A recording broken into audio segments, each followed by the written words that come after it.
Hi, welcome to another episode of Hot Takes.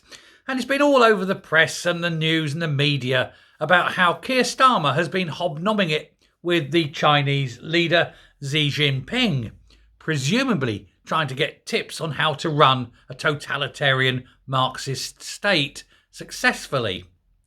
There's also the sign that that he's telling the press anyway, that he's bringing up the issue of human rights. Now, as a human rights lawyer, you'd think he'd know, or presumably he's looking to see how you can eradicate human rights in the same way as the Chinese have so successfully done.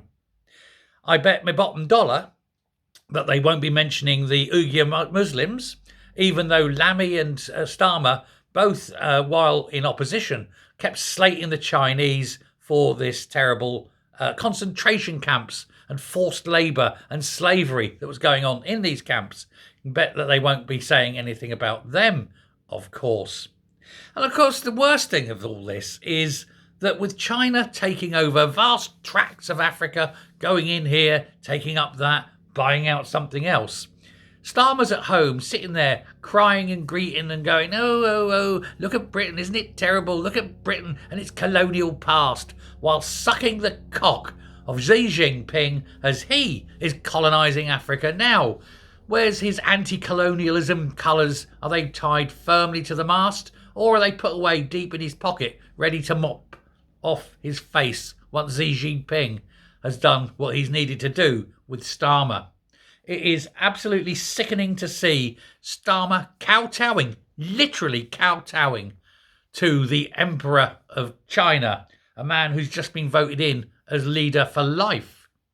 Oh yes, none of that 5-year malarkey that we have to suffer in the West.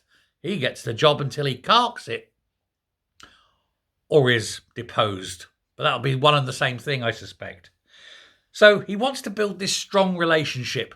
But wait, isn't Starmer always going on about the importance of the environment and cutting this, and we're going to cut our emissions by 81%?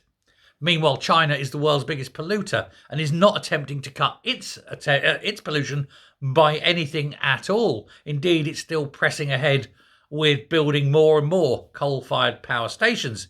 It's odd how China has the cheapest electricity in the world, isn't it? Maybe that's why their manufacturing base is booming. Well, there you go. If you are going to go and kiss his arse, Starmer, come back with all his ideas, will you? Cheap fuel, number 1, and get rid of human rights, number 2. That way, we can keep out the third world dregs that seem intent on slitting the throat of children in this country, even with or without the help of any Prime Minister. Let me know what you think. Thanks very much. Goodbye.